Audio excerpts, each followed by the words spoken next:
ఈరోజు మనతో చర్చించడానికి Mahaa News chairman and managing director Vamsi గారు మనతో ఉన్నారు. వంశీ గారు నమస్తే అండి. నమస్కారం రాజు గారు. ఏపీలో టీడీపీ, జనసేన, బీజేపీ, తెలంగాణలో బీజేపీ ప్లస్ బీఆర్ఎస్. ఆంధ్రప్రదేశ్లో ఇప్పటికే తెలుగుదేశం పార్టీ, జనసేన బీజేపీతో కలిసి వెళతాయి అనేటువంటిది ఒక ఇండికేషన్ వచ్చింది. ఈ రకమైనటువంటి బీజేపీతో సంప్రదింపులు చంద్రబాబు నాయుడు గారు జరపటం, తర్వాత దీనికోసం వాళ్ళు లిస్టు ప్రకటించబోయే కూడా వాళ్ళ దగ్గర నుంచి లిస్టు వస్తుందన్నటువంటి అంశంతో వెయిట్ చేయటం, ఈ రెండు జరుగుతూ ఉన్నాయి. ఇప్పుడు బీఆర్ఎస్ పార్టీ కూడా బీజేపీతో కలిసి వెళ్ళాలనేటువంటి ఒక ఇండికేషన్కి రావటం జరిగింది. దానికి సంబంధించి ఒక చర్చలు కూడా ఇంటర్నల్గా జరుగుతున్నాయనేటువంటి సమాచారం. దీంట్లో కిషన్ రెడ్డి గారు ఏమన్నా బీఆర్ఎస్తో పార్టీతో కలిసి వెళ్ళాలని, బండి సంజయ్ గారు ఏమన్నా మాజీ అధ్యక్షులు బీఆర్ఎస్ పార్టీతో వెళ్ళకూడదు, ఇండివిజువల్గానే వెళ్ళాలనేటువంటి అభిప్రాయంతో ఒక డిస్టర్బెన్స్ కూడా పార్టీలో ఉందనేటువంటిది ఇప్పుడు జరుగుతున్నటువంటి చర్చల సారాంశం. అయితే ఇందులో బీఆర్ఎస్ పార్టీ కూడా బీజేపీతో కలిసి వెళ్ళటం కోసం ప్రయత్నం చేస్తుందట. రీజన్ ఏంటంటే ఇప్పుడు ప్రాంతీయ పార్టీగా ఉన్నటువంటి బీఆర్ఎస్ కాంగ్రెస్ గెలిచిన తర్వాత తన అస్తిత్వానికి నష్టం జరిగేటువంటి ప్రమాదం ఏర్పడింది. కావున ఇప్పుడు కనుక బీజేపీతో కలిసి వెళితే ఎంపీ సీట్లో కనుక గెలిస్తే బీజేపీ అండతో బీఆర్ఎస్ ఈ 5 సంవత్సరాల పాటు సుస్థిరంగా అపోజిషన్లోనే కరెక్ట్గా ఉండొచ్చు అనేటువంటి భావంతో కావచ్చు, భవిష్యత్తు రాజకీయాలను దృష్టిలో పెట్టుకొని ఎప్పుడైనా కాంగ్రెస్ పార్టీని ఒక సంక్షోభం దిశగా తీసుకెళ్ళటానికి కానీ ఏదైనా కానీ బీజేపీ ఉంటేనే తాము సేఫ్ గేమ్లో ఉంటాము, లేకపోతే ఇప్పుడు జరుగుతున్నటువంటి పరిణామాల నేపథ్యంలో అనేక కేసులు, వివాదాలు మరలా అనేకం జరుగుతాయి. దానికి సంబంధించి చాలా ఉంది చెప్పవచ్చు. కానీ చాలా జరిగేటువంటి అవకాశాలు ఉన్నాయి, నష్టం జరిగేటువంటి అవకాశం ఉందన్నటువంటి నేపథ్యంలో ఇటు బీఆర్ఎస్ కూడా బీజేపీతో జతకట్టాలని భావిస్తుందన్నారు. అటు టీడీపీ, జనసేన బీజేపీతో జతకొట్టి ఇక్కడ బీఆర్ఎస్తో బీజేపీతో జతకడితే ఎవరు మిత్రులు, ఎవరు శత్రువులు, ఎవరు గురువులు, ఎవరు శిష్యులు, ఎవరు మిత్రులు అవుతారు, ఎవరెవరు శత్రువులు అవుతారు ఆలోచించుకుంటే మరి ఇప్పుడు బీజేపీ అక్కడ టీడీపీ, జనసేనతో కలిసి ఇక్కడ బీఆర్ఎస్తో కలిస్తే అంటే చంద్రబాబు నాయుడు గారు, కేసీఆర్ గారు, బీజేపీ, పవన్ కళ్యాణ్ గారు అందరూ కలిసి ఒక డయాస్ ఎక్కాలా? అంతేనా? చంద్రబాబు నాయుడు గారు, పవన్ కళ్యాణ్ గారు, కేసీఆర్ గారు, బీజేపీ కలిసి ఒక డయాస్ షేర్ చేసుకోవాలా? ఏ ఇండికేషను అంటే అది తెలంగాణలో కూడా అటువంటి పరిస్థితి వస్తే, లేక ఏపీలో వరకే వాళ్ళదే వీళ్ళది అనేటువంటిది ఉండదు.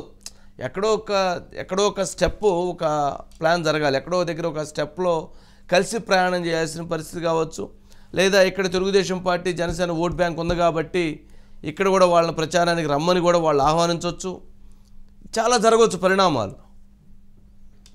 అంటే ఇక్కడ మరి ఇటువంటి పరిస్థితి ఉంటే మరి రేవంత్ రెడ్డి గారిని, మరి చంద్రబాబు నాయుడు గారికి కొంత అవునన్నా కాదన్నా మొన్న ఎన్నికల సందర్భంగా జరిగినటువంటి మనం చూస్తే వ్యూహ ప్రతివ్యూహాల్లో అక్కడ రేవంత్ రెడ్డి గారు ఇక్కడ ముఖ్యమంత్రి కావటం చాలా సుపరిణామం అది తెలుగుదేశం పార్టీకి. సరే, దాని వెనక జరిగినటువంటి రాజకీయ సమీకరణాలు, అందులో ప్లస్లు ఏంటి, సహాయ సహకారాలు ఏంటి, ఒకరొకరు ఒక ఒప్పందాలు ఏంటి, ఇవన్నీ వేరేయి. అంటే తెలుగుదేశం పార్టీ కంటెస్ట్ చేయకపోవటమే అది రేవంత్ రెడ్డి గారికి ఇచ్చినటువంటి పెద్ద గిఫ్ట్. మరి అలాంటి సిచ్యువేషన్స్ ఉన్నాయి. మరి ఈ సమీకరణాలన్నిటినీ చూసినప్పుడు ఏం జరగబోతుంది? రాజకీయాల్లో శాశ్వత మిత్రులు, శాశ్వత శత్రువులు ఉండరు అని అనటానికి ఇది ఒక నిదర్శనం. రెండో పాయింట్, రాజకీయాల్లో ఈ నాలుకతోటి ఏదైతే మాట్లాడతామో అది నిజం కాదని చెప్పడానికి ఇది ఇంకో నిదర్శనం. నాలుకకి నరం లేదంటారు కదా రాజుగారు, అంటారు కదా, నాలుకకి నరం లేదంటారు. ఆ నరం లేని నాలుక ఏదైతే రాజకీయాల గురించి చెప్పిద్దో, ఆ నరం లేని రాజకీయ ఏది చెప్పినా కానీ నాలుక అది నిజం కాదు. అది అబద్ధం అవ్వచ్చు, నిజం అవ్వచ్చు. అంటే కేసీఆర్ గారు ఏమన్నారు, నరేంద్ర మోదీ గారిని దేశం అవతల ఇస్త్రీ పారేయాలన్నాడు, బంగాళాఖాతంలో పడేయాలన్నారు, ఇంకా నయ్యం అన్నారు, లేదా నేను పోయి పడేసి వస్తాను అలా. చంద్రబాబు నాయుడు గారు అదే అన్నారు, మోదీ గారితో ఆయన అసలు ఈ దేశానికి పనికిరాని నేత అన్నారు.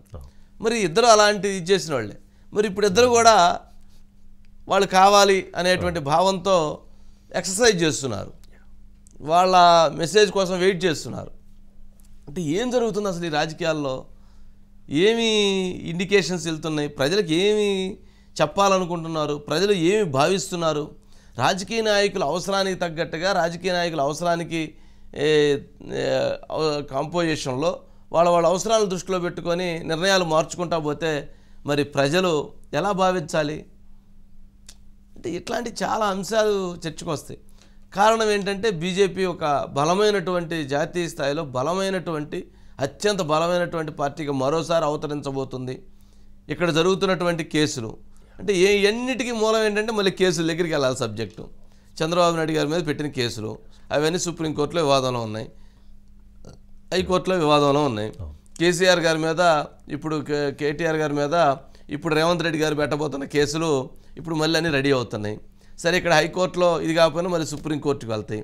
మళ్ళీ అక్కడ ఏం జరగాలి, ఇన్వెస్టిగేషన్ టీమ్స్ ఏం చేయాలి, ఇది ఒక